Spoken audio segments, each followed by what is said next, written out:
Amen. Colossiens chapitre 1, verset 15. Vous conviendrez, pendant que vous cherchez ce texte, qu'il n'existe pas de royaume sans roi. Il n'y a pas de troupeau sans berger. Il n'y a pas de vigne sans cep et sans sarment. Il n'y a pas de maison sans fondement. Et de la même manière, frères et sœurs, il n'existe pas de corps sans tête. Il n'y a pas d'église sans chef. Et Paul va le dire d'une manière très claire, Colossiens chapitre 1, verset 15, parlant de Jésus-Christ. Il dira, il est l'image du Dieu invisible, le premier-né de toute la création, car en lui ont été créées toutes les choses qui sont dans les cieux et sur la terre, les visibles et les invisibles, trône, dignité, domination, autorité, tout a été créé par lui et pour lui. Il est avant toute chose, et toute chose subsiste en lui. Et là, on va le lire bien fort tous ensemble. Il est la tête du corps de l'Église. Il est le commencement, le premier-né d'entre les morts, afin d'être en tout le premier. Amen. Il est la tête du corps de l'Église. Au chapitre 2 de la même épître, verset 18, l'apôtre ajoutera qu'aucun homme, sous une apparence d'humilité et par un culte des anges, ne vous ravisse à son gré le prix de la course, tandis qu'il s'abandonne à ses visions et qu'il est enflé d'un vain orgueil par ses pensées charnelles, sans s'attacher au chef, dont tout le corps, assisté et solidement assemblé par des jointures et des liens, tire l'accroissement que Dieu donne. Amen. Après avoir parlé hier de la nature et de la constitution du corps de Christ, nous allons parler ce soir de l'organisation et de la discipline du corps de Christ. Avant cela, vous rappelez que lorsque nous parlons de l'Église corps de Christ, nous faisons référence à l'Église universelle, invisible, spirituelle par nature, qui rassemble devant le Seigneur toutes celles et tous ceux qui sont nés de Dieu, nés d'en haut, nés de l'Esprit, pas seulement dans notre temps présent, mais aussi de tous les esprits parvenus à la perfection, de celles et ceux qui nous ont précédés en Christ et qui sont avec le Seigneur. Et nous réalisons que, puisque 2000 ans se sont écoulés, l'Église est bien plus nombreuse que ce que nous pouvons penser. Et elle est bientôt prête pour être enlevée et être avec le Seigneur. Sur toute la terre, le Seigneur agit et il ajoute à son Église, son peuple, sa famille, toutes celles et tous ceux qui sont nés du Saint-Esprit, nés de Dieu. On entre, frères et sœurs, exclusivement dans le royaume de Dieu par la nouvelle naissance. Et on intègre spirituellement l'Église corps de Christ uniquement par l'acte souverain de l'Esprit. C'est ce que dit Paul dans 1 Corinthiens chapitre 12, verset 13. Il va dire « Nous avons tous, en effet, été baptisés dans un seul esprit pour former un seul corps, soit juif, soit grec, soit esclave, soit libre, et nous avons tous été abreuvés d'un seul esprit. Amen. » Nous rappelons encore une fois que l'Église corps de Christ n'est pas une association religieuse. Bien qu'il faille que nous soyons gérés dans nos églises locales par des associations, dans nos mouvements par des associations, ce n'est pas non plus une simple organisation religieuse, bien que, comme nous allons le voir aujourd'hui, il se faut que nous soyons organisés, cohérents, pour grandir. Ce n'est pas un bâtiment, l'Église, bien qu'il est important, si possible, que nous ayons des locaux pour l'Église. Ce n'est pas un cercle religieux, philosophique, où l'on débat d'idées, bien que dans nos assemblées, on prêche les vérités du royaume du Seigneur. Nous comprenons que l'Église, c'est le corps de Christ. C'est le corps de Christ. Et en tant que telle, frères et sœurs, elle n'a pas de juridiction sur la terre. Elle ne dépend que de sa tête, qui est le Christ, le seul et unique chef, mais elle reçoit, comme nous allons le lire dans Éphésiens 4 dans un instant, elle reçoit sur la terre, par le Christ lui-même, des hommes, des dons qui permet à cette Église de se perfectionner et d'accomplir le ministère du Christ. De plus, par le moyen des églises locales, elle peut s'organiser pour accomplir son mandat, sa mission, qui est de témoigner à tous les hommes, toute la création, de la bonne nouvelle de l'Évangile. Quelqu'un a dit ceci, chaque assemblée locale instituée par le chef doit être une exacte représentation de la plus grande Église. Une telle Église peut s'assembler en un lieu, on peut en faire partie, y faire appel, elle est autorisée à recevoir des membres ou à en rejeter. Si besoin en est, elle peut exercer une discipline, peut lier, délier, bref, elle peut agir pour le Seigneur en remplissant toutes les fonctions de l'Église qui est son corps. Ce que cet homme voulait dire, très simplement, c'est que l'Église locale, ce que nous sommes, doit refléter cette Église universelle qui est attachée à Christ et à Christ seul. Voilà pourquoi Paul dira, et je vous invite à Éphésiens 4, verset 1er, nous connaissons ce texte, il est important pour nous ce soir. Il va dire, je vous exhorte donc moi, le prisonnier dans le Seigneur, à marcher d'une manière digne de la vocation qui vous a été adressée, en toute humilité et douceur, avec patience, vous supportant les uns les autres avec charité, vous efforçant de conserver l'unité de l'esprit par le lien de la paix. Il y a un seul corps et un seul esprit. Excusez-moi de le redire aussi ouvertement. Devant Jésus, il n'y a qu'une seule Église, son Église. Lui seul en connaît parfaitement tous ses membres. Mais il n'y a qu'une seule Église, qu'un seul corps. Certes, elle se décline en une multitude d'églises locales différentes, diverses, mais devant le Seigneur, il n'y a qu'un seul corps et un seul esprit. Comme vous aussi, vous avez été appelés à une seule espérance par votre vocation. Il y a un seul Seigneur, une seule foi, un seul baptême. Et ça, c'est important pour définir ce qu'est réellement une église locale. Une église locale selon Christ, c'est celle qui maintient cette seule confession de foi dans le Seigneur. Cette seule confession dans le baptême et ce qu'il représente, de ce seul Dieu et Père de tous, qui est au-dessus de tous, parmi tous et en tous. Mais à chacun de nous, la grâce a été donnée selon la mesure du don de Christ. C'est pourquoi il est dit, étant monté en haut, il a mené des captifs, il a fait des dons aux hommes. Or, que signifie les montées, sinon qu'il est aussi descendu dans les régions inférieures de la terre ?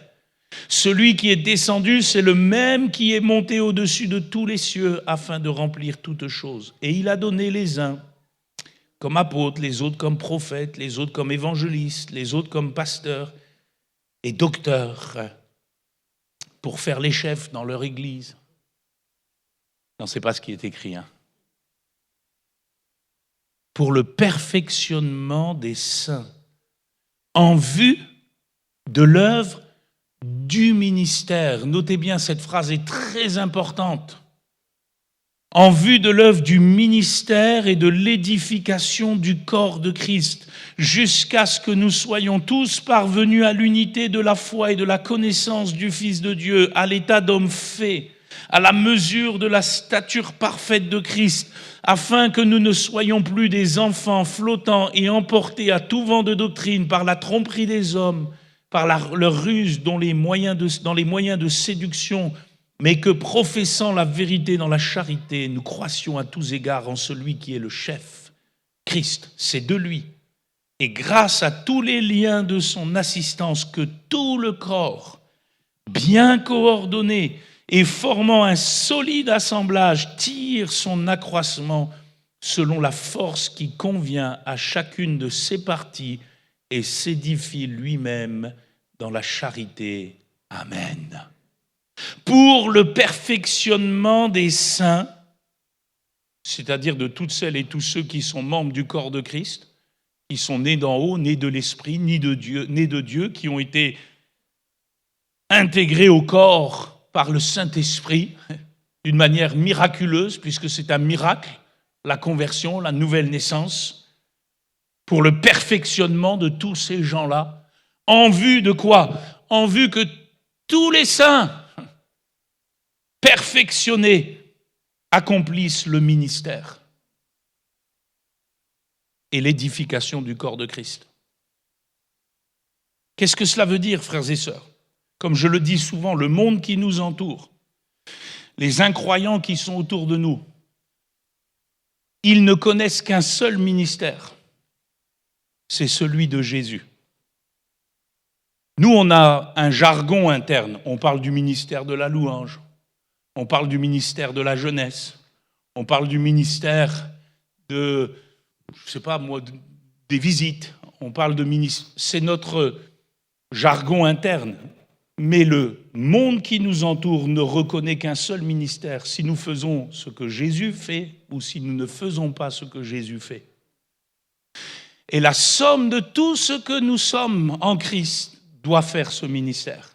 Que faisait Jésus? Il faisait du bien. Il allait de lieu en lieu. Il proclamait la bonne nouvelle. Il guérissait les malades. Amen. Alléluia. Et puis, il enseignait. C'est ce que doit faire l'Église. C'est ce que doit faire le corps de Christ. C'est ce que nous sommes appelés à faire ensemble. Alléluia.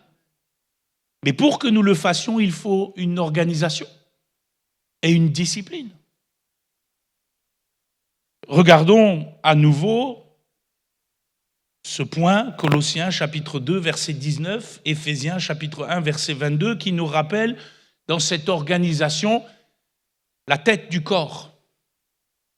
Il est dit ceci, nous l'avons déjà partagé, de ces gens, Colossiens 2, 19, qui ne veulent pas s'attacher au chef dont tout le corps, assisté et solidement assemblé par des jointures et des liens, tire l'accroissement que Dieu donne.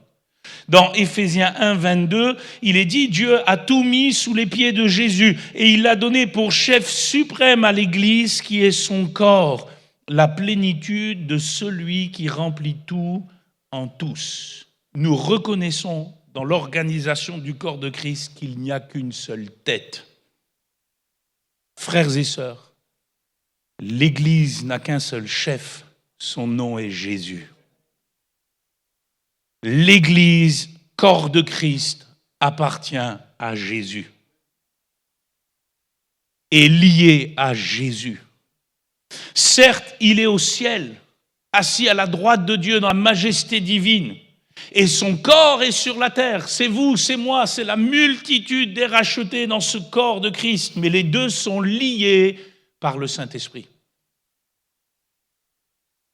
Vous avez déjà remarqué que vous n'avez qu'une seule tête? Regardez votre voisin. Confirmez-moi qu'il a bien qu'une seule tête. Et vous savez, frères et sœurs, que tout vient de ce qui se passe dans votre cerveau. C'est la tour de contrôle. Si vous voulez bouger vos doigts, c'est là que ça se passe. Oui? Ah oui. Si vous voulez marquer un but quand vous jouez au foot, c'est là que ça se passe. Si vous voulez conduire correctement, c'est là que ça se passe. Tout descend de la tête. Toutes les impulsions sont données par la tête. Et frères et sœurs, cette image, puisque c'est la corrélation entre le corps physique et le corps spirituel qu'est l'Église, nous la retrouvons. Jésus donne absolument toutes les directives à son corps. Comment? Par le Saint-Esprit. Qui en donne, excusez-moi, les impulsions, qui l'assiste, qui lui permet de se mouvoir, de fonctionner. Vous comprenez pourquoi l'Église n'existe pas sans le Saint-Esprit et qu'elle a besoin de vivre dans l'onction. Mais nous reconnaissons, frères et sœurs, que nous tirons toutes les directives de Christ et de Christ seul. Amen. Par le Saint-Esprit, à moyen de sa parole. Alors certains, dans l'histoire, n'ont pas toujours été d'accord avec cela. Il faut le reconnaître. L'Église dite institutionnelle a cherché à se donner un dirigeant visible. Parce qu'elle est tombée dans ce piège de penser que s'il n'y a pas un chef visible, les choses ne vont pas bien fonctionner. Et c'est vrai que, humainement parlant, dans les organisations des hommes, il faut une tête visible pour gouverner. Si demain vous montez dans un avion et qu'il n'y a pas de commandant de bord, et qu'on vous dit c'est l'un d'entre eux qui va prendre le manche au gré de son beau vouloir, vous allez vite sortir. Un navire sans capitaine, c'est compliqué. Un gouvernement sans chef, c'est compliqué. Alors, dans l'histoire de l'Église, on s'est dit il faut un chef pour l'Église. Et ça a donné malheureusement un travers d'une institution que nous regrettons, nous, Église protestante, d'un vicaire du Christ, c'est-à-dire d'un représentant du Christ sur la terre pour se donner un chef. On va le lier dans l'Église dite institutionnelle au ministère de l'apôtre Pierre, mais quand vous regardez la parole de Dieu, certes, si Pierre a eu quelques primautés parmi les disciples, ayant reçu du Seigneur quelques grâces, jamais vous ne le voyez au-dessus des autres dans le livre des Actes des Apôtres. Jamais il ne prend les décisions à la place des autres. D'ailleurs, vous remarquerez dans le concile de Jérusalem que lorsqu'il a fallu régler toute la question de l'entrée des païens nouvellement convertis dans l'Église, on a rassemblé et les apôtres et les anciens. Et on s'est attendu à la directive du Saint-Esprit. Amen. Le temps me manquerait d'aller dans les détails historiques de ce point, mais si, frères et sœurs, nous devons reconnaître ce qu'on appelle un vicaire, c'est-à-dire un suppléant, un représentant de Christ sur la terre, c'est le Saint-Esprit. Amen. Ce n'est pas un homme, ce ne sera jamais un homme. C'est le Saint-Esprit. Alléluia, parce que l'Église appartient à Jésus-Christ et qui est lié à son corps par celui qu'il va appeler l'autre lui-même, l'autre consolateur, le suppléant de choix, la troisième personne de Dieu, le ministère du Saint-Esprit. Amen. L'Église, corps de Christ, est-elle viable sans chef visible? Oh que oui. Quelqu'un dira toute Église des saints, grande ou petite, quelle qu'elle soit, est en communion directe avec les cieux, sans aucun intermédiaire, soit pape ou prêtre. En tout temps, elle peut arriver au chef par la prière et la supplication, lui remettant toutes choses, puisque la parole est le guide pour tout ce que nous devons être ou faire. Il nous faut la lire et la méditer sous la direction du Saint-Esprit, avec des cœurs obéissants. De cette manière, nous serons en mesure d'exécuter tous les commandements et les instructions de notre chef. Amen. Amen. Frères et sœurs, c'est important. Chacun de nous a directement accès au cœur du Seigneur. C'est important, ça.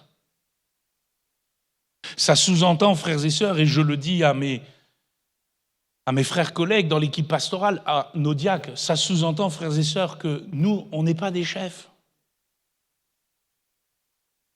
Vous n'avez pas dit amen, là? Eh oui, on n'est pas des chefs, il n'y a qu'un seul chef. Nous sommes des bergers. Nous sommes des conducteurs qui veillons sur vos âmes pour vous permettre, comme dit Paul, d'être perfectionnés et d'accomplir le ministère du Seigneur, là où il vous a placé, et de vous aider, alléluia, à marcher d'une manière digne de l'Évangile. Certes, obéissez à vos conducteurs, ayez pour eux de la déférence, car ils veillent sur vos âmes comme devant en rendre compte, qu'il en soit ainsi, qu'ils le fassent avec joie, non en gémissant, ce qui ne vous serait d'aucun avantage. Mais nous ne sommes pas des chefs, nous sommes des bergers. Amen. Ça nous amène à un point important dans l'organisation du corps, ce que l'apôtre Paul va appeler les jointures du corps. Je relis avec vous Colossiens chapitre 2, versets 18 et 19. « Qu'aucun homme, sous une apparence d'humilité et par un culte des anges, ne vous ravisse à son gré le prix de la course, tandis qu'il s'abandonne à ses visions et qu'il est enflé d'un vain orgueil par ses pensées charnelles sans s'attacher au chef. » Vous devez être attaché au chef. Amen. Pas un homme, jamais un homme. Dites amen à ça. Vous savez pourquoi? Parce qu'on a vu dans l'histoire de l'Église des gens qui sont attachés à des hommes. Et quand ces hommes partent, il n'y a plus personne. Non, on est attaché au chef. On est attaché à Jésus. Mais dans ce corps, dit l'apôtre, tout en étant attaché à Jésus, ce corps est assisté et solidement assemblé par des jointures et des liens, et il tire l'accroissement que Dieu donne. Cette pensée, on la retrouve dans Éphésiens 4,16. C'est de lui, de Christ, et grâce à tous les liens de son assistance, que tout le corps, bien coordonné et formant un solide assemblage, tire son accroissement selon la force qui convient à chacune de ses parties et s'édifie lui-même dans la charité. Amen. Vous conviendrez que si vous avez un corps qui n'a pas de jointure, vous n'avez alors qu'un amas de membres. Pensez à votre corps. Vous avez vu toutes les jointures qu'il y a? Est-ce qu'il y a quelqu'un qui s'est déjà fait les ligaments croisés ici? Il y en a là. Ça fait mal, hein? C'est une jointure. Les ligaments, ce qui va permettre de tenir. Et Paul prend cette image des jointures pour pas que ça casse, pour pas que ça craque, pour qu'au contraire, les membres communiquent ensemble. Qui sont-ils dans la Bible?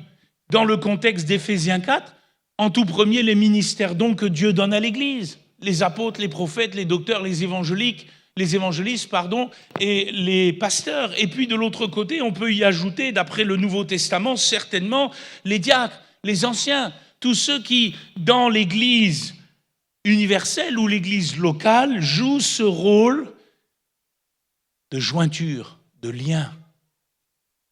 Souvenez-vous de l'établissement des diacres dans l'Église primitive. Acte 6, qu'est-ce qu'il s'est passé? Entre les membres du corps de Christ à Jérusalem, on était au tout démarrage de la croissance de l'Église, entre les membres, ça allait craquer. Entre particulièrement les veuves d'origine juive, qui étaient mieux traitées que les veuves d'origine grecque. Et malheureusement, ça crée des tensions, ça crée des difficultés, ça allait craquer, ça allait exploser, ça allait se démembrer. Et les apôtres ont réalisé, ils ont compris que comme ils ne peuvent pas être partout, et qu'eux devaient s'adonner à la prière et à la parole, il fallait alors que l'Église se dote de jointures, de diacres, d'hommes remplis de l'esprit, pas du premier qui vient, non, qui a un bon témoignage et qui va permettre à ce que ses membres restent ensemble. Amen. Amen. Amen. C'est pour ça que dans les églises locales, on a besoin de ministères dons. On a besoin des ministères dons d'Éphésiens 4, 11. Pasteurs, docteurs, enseignants, évangélistes. On a besoin dans les églises locales d'anciens, de diacres, selon l'Écriture. Parce que c'est les jointures. Sinon, le corps peut être démembré. Sinon, il va y avoir des difficultés. Et voilà que ainsi est permis l'organisation du corps.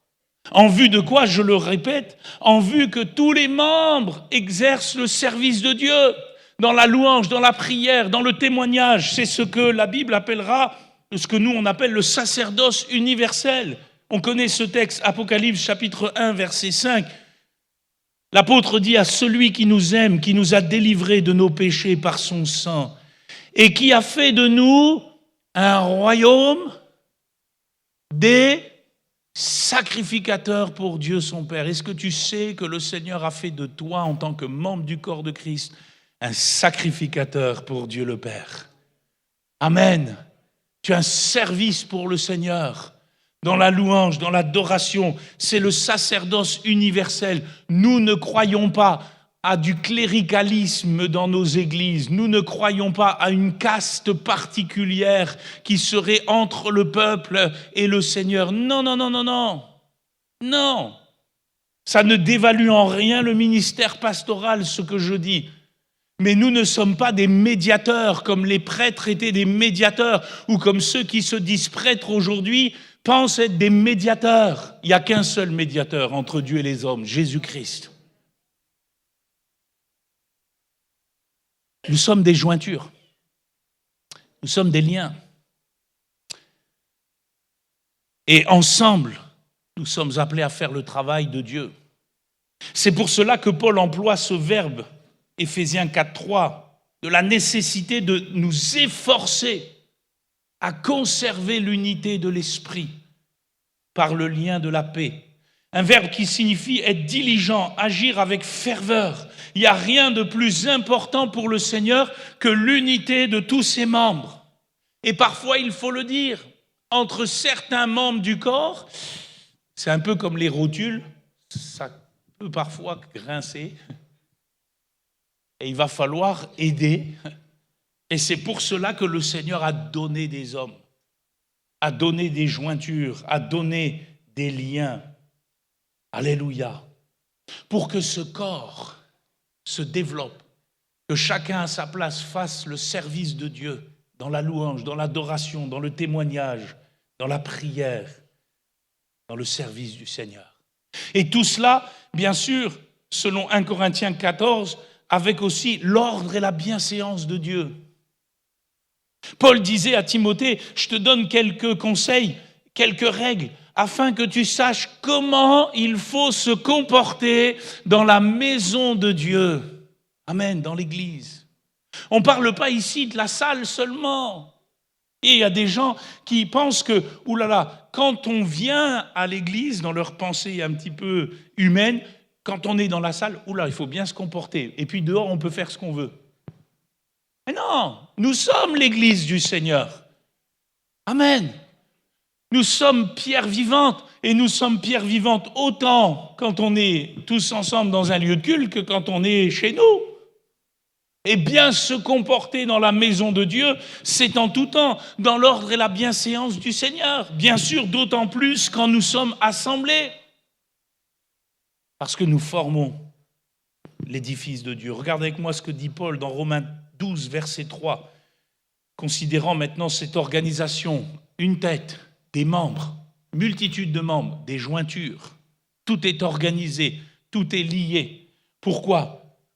Et il va le dire, Romains 12, verset 3, « Par la grâce qui m'a été donnée, je dis à chacun de vous de ne pas avoir de lui-même une trop haute opinion, mais de revêtir des sentiments modestes, selon la mesure de foi que Dieu a départie à chacun.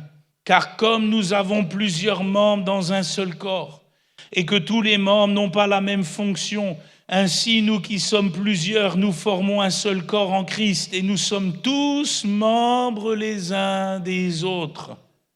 Puisque nous avons des dons différents, selon la grâce qui nous a été accordée, que celui qui a le don de prophétie l'exerce selon l'analogie de la foi, que celui qui est appelé au ministère s'attache à son ministère, que celui qui enseigne s'attache à son enseignement, que celui qui exhorte à l'exhortation, que celui qui donne le fasse avec libéralité, que celui qui préside le fasse avec zèle, que celui qui pratique la miséricorde le fasse avec joie. Amen. Et je ne pense pas que Paul est exhaustif ici.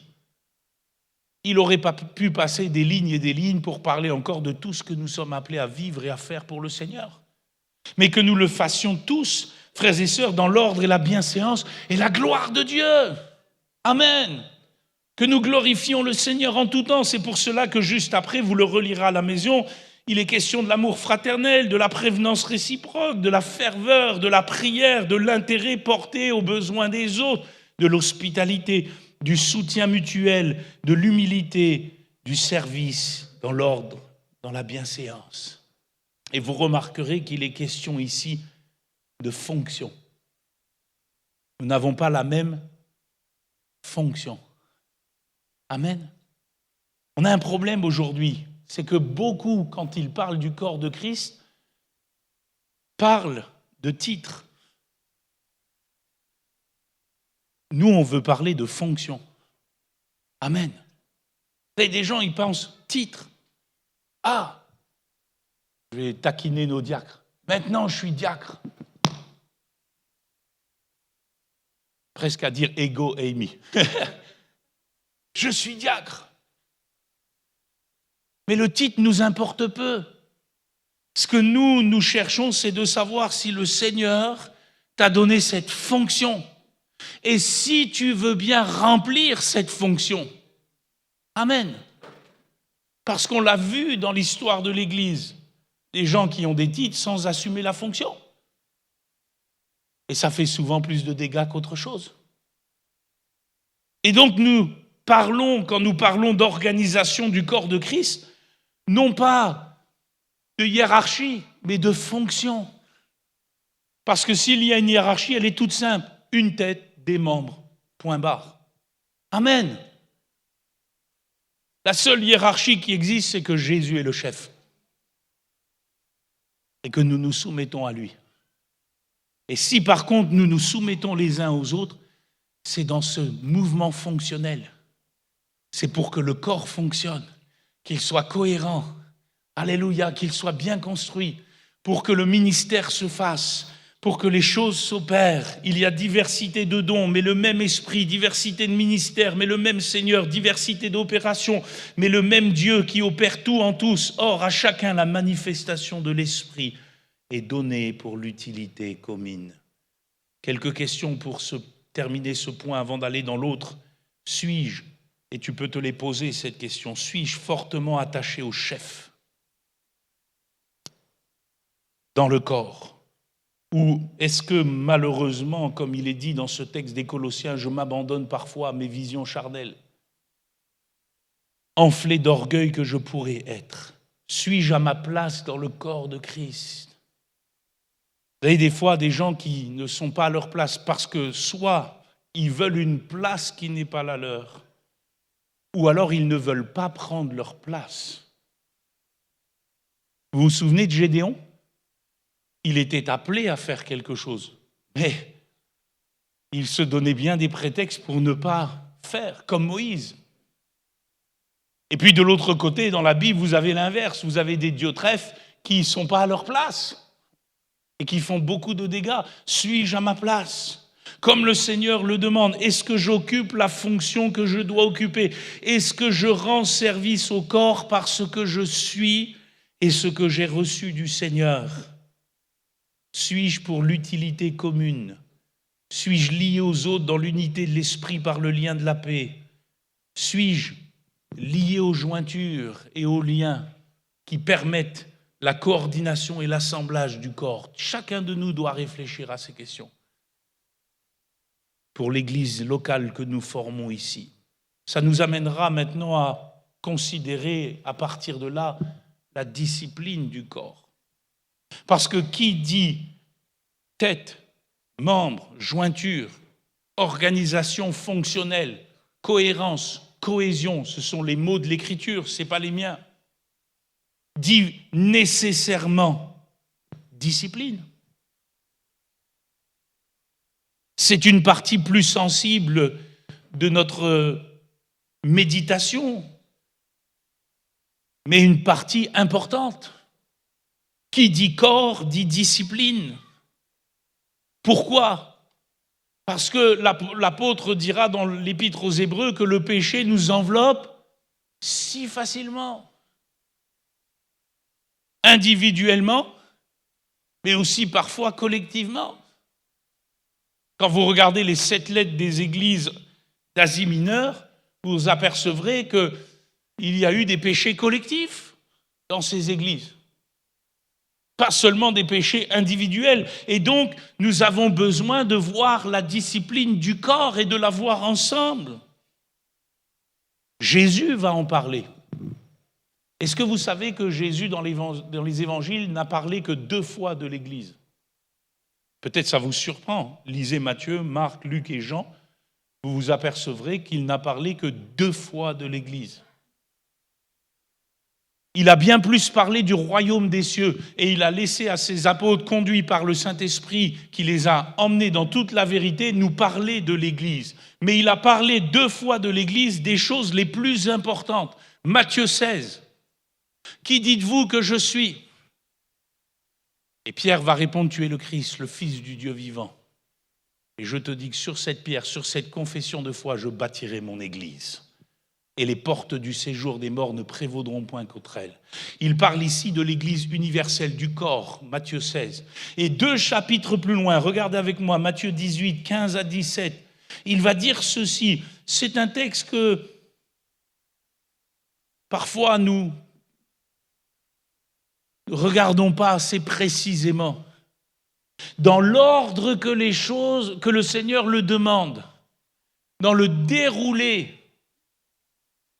de ce que le Seigneur demande. Et il parle ici, verset 17, de l'Église, puisqu'il dit « dis-le à l'Église ». La 2e fois qu'il parle de l'Église. Et il parle ici de la discipline de l'Église. Organisation, discipline. Et il dit « si ton frère a péché », appelle Radio Freedom. Dis-le à tous les chrétiens autour de toi. Appelle le pasteur Julien. Il va régler les problèmes à ta place.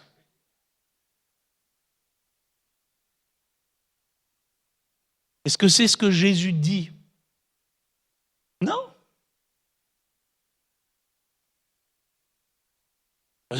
Oui, mais pasteur, c'est vous le pasteur, c'est vous qui devez gérer ces choses. Je ne suis pas le chef. Oh là.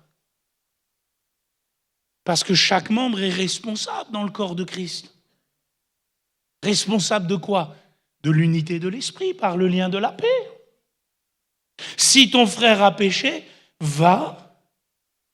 Qu'est-ce qu'il faut faire? Reprends-le entre toi et lui seul. Même pas ta femme. Même pas l'autre qui est à côté. Même pas ton meilleur ami. Toi et lui seul. S'il t'écoute, tu as... Parce que le but, c'est de gagner. Regardez la mentalité. C'est sûr que si vous y allez pour lui couper les oreilles comme Pierre dans le jardin de Gethsémane, non. L'idée, c'est gagner. Travailler à la restauration de l'autre. Parce que c'est mon frère, parce que c'est ma sœur, parce que nous sommes membres les uns des autres. Tu as gagné ton frère. S'il ne t'écoute pas, ça peut arriver. Là, prends avec toi 1 ou 2 personnes.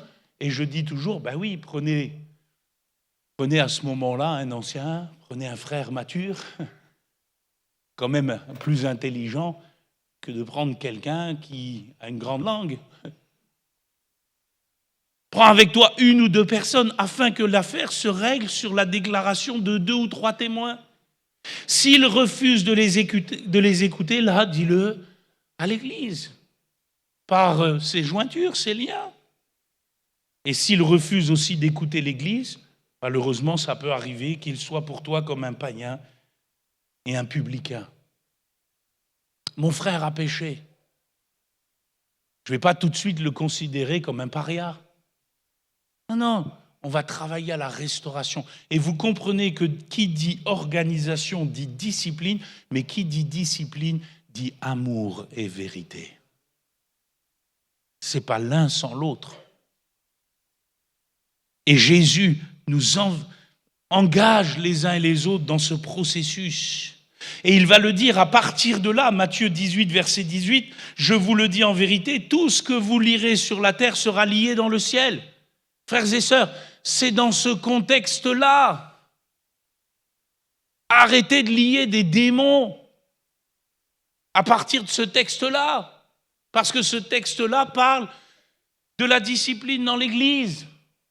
En réalité, lier, délier, ce qui est permis, ce qui n'est pas permis.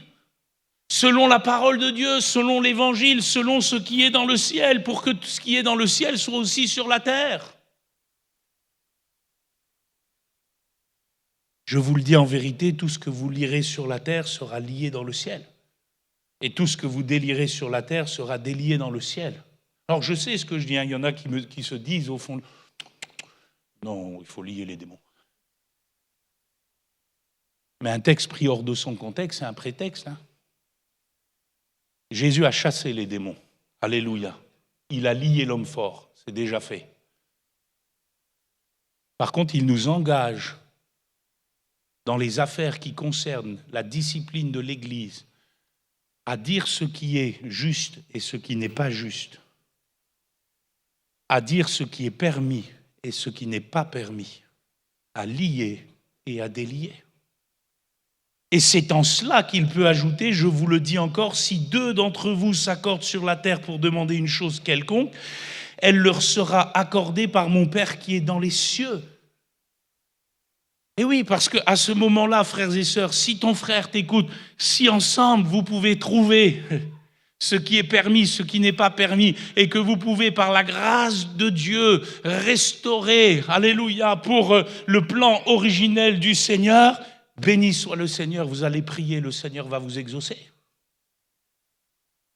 Car là où 2 ou 3 sont assemblés en mon nom, je suis au milieu d'eux.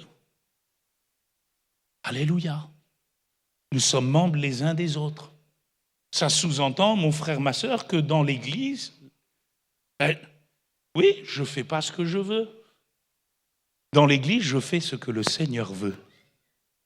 Et si il m'arrive, Philippe le premier, de ne pas faire ce que le Seigneur veut, il faut qu'on se corrige les uns les autres, dans le bon sens du terme. Non pas pour écraser, non pas pour rejeter, non pas pour écarter, non pas pour dominer, non pas pour couper les oreilles ou les têtes. Non, non, non. Pour relever, vous qui êtes spirituels, si quelqu'un est surpris en quelque faute que ce soit, redressez-le avec un esprit de douceur. Et c'est souvent ce qui manque.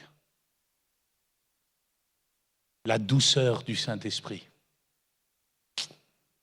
Nous sommes membres les uns des autres. Considérez cela, c'est très important. J'ai bientôt terminé mon message pour ce soir. Nous sommes membres les uns des autres, frères et sœurs. Spirituellement, nous sommes liés les uns aux autres. Je ne sais pas si vous le comprenez. Spirituellement, même si vous êtes à Sainte-Rose, même si vous êtes à Bras-Panon, même si vous êtes à La Plaine ou à Saint-Benoît, nous sommes liés les uns aux autres. Ce qui vous touche me touche. Ce qui me touche vous touche. C'est pour ça que si un membre souffre, tout le corps souffre. Si un membre se réjouit, tout le corps se réjouit. Parce que nous sommes membres les uns des autres. Excusez-moi, je vais peut-être vous choquer. Si vous faites l'idiot ou l'idiote, et que ça a des conséquences, ça va aussi rejaillir sur le corps. Oui, oui, oui. C'est ce que Paul dit quand il parle de la Sainte Seine. Quand il va dire « Lors donc que vous vous réunissez, ce n'est pas pour manger le repas du Seigneur. Car quand on se met à table, chacun commence par prendre son propre repas et l'un a faim tandis que l'autre est ivre. » Je reviendrai demain sur ce texte pour vous l'expliquer en détail. Il est dans 1 Corinthiens chapitre 11, verset 20. « N'avez-vous pas des maisons pour y manger et boire? Ou méprisez-vous l'Église de Dieu ?» Frères et sœurs, la Sainte Seine, c'est le lieu d'expression de ce qu'est l'Église, de ce qu'est être membre les uns des autres. Parce qu'il l'a dit juste avant, dans le chapitre 10, nous partageons le même pain et nous formons un seul corps. Quand je suis autour de la table, je ne suis pas seulement en communion avec Jésus, je suis en communion avec mes frères et mes sœurs. Je réalise que c'est le lieu d'expression de ce qu'est l'Église, le corps de Christ. Et je ne peux pas alors mépriser l'Église de Dieu.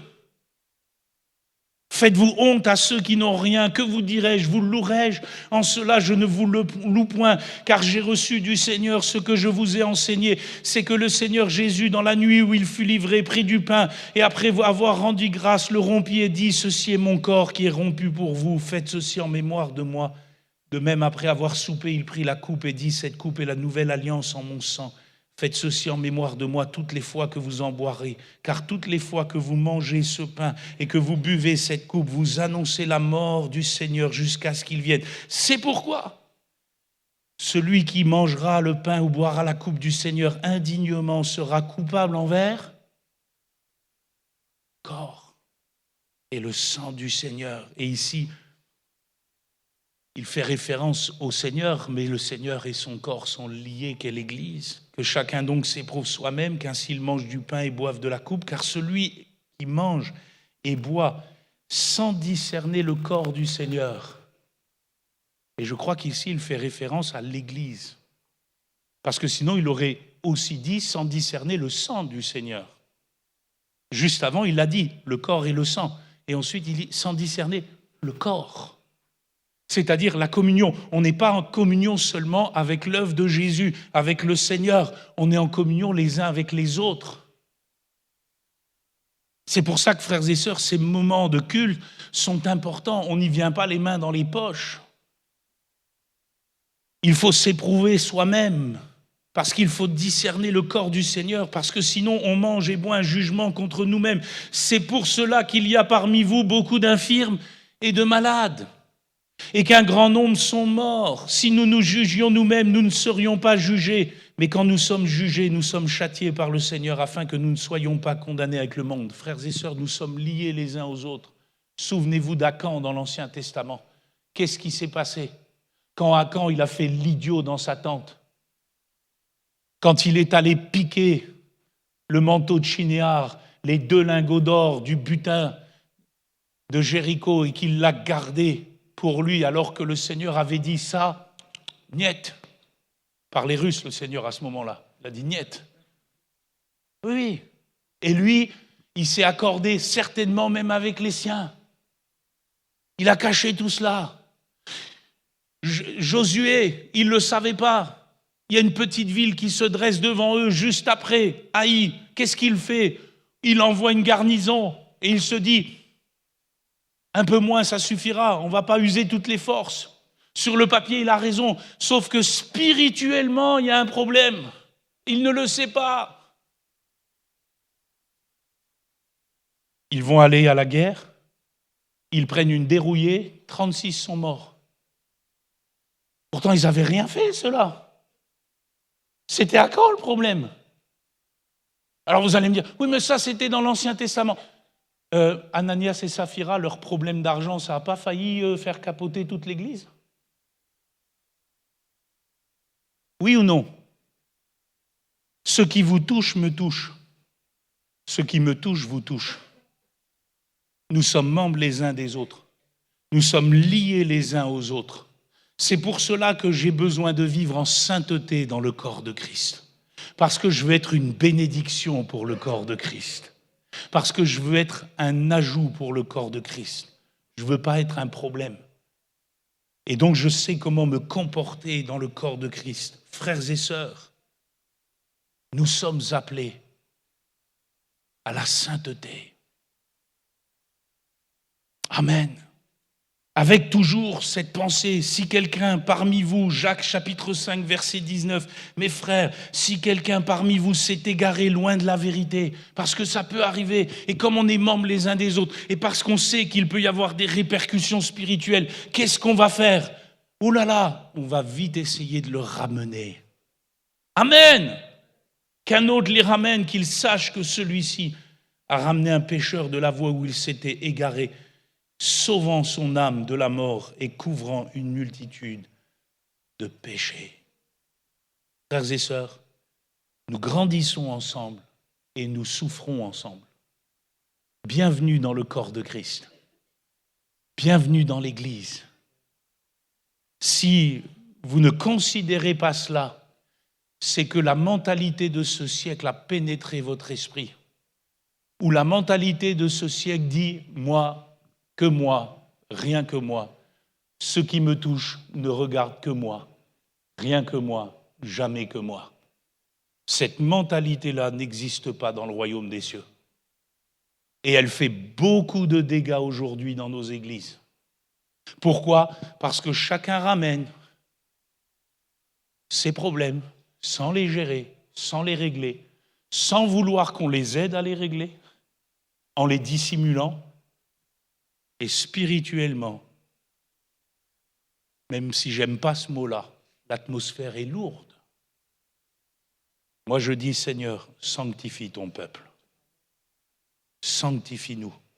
C'est pour cela que Hébreux 12, 14 dit ceci, recherchez la paix avec tous et la sanctification, sans laquelle personne ne verra le Seigneur. Veillez à ce que nul ne se prive de la grâce de Dieu, à ce qu'aucune racine d'amertume poussant des rejetons ne produise du trouble, et que plusieurs n'en soient.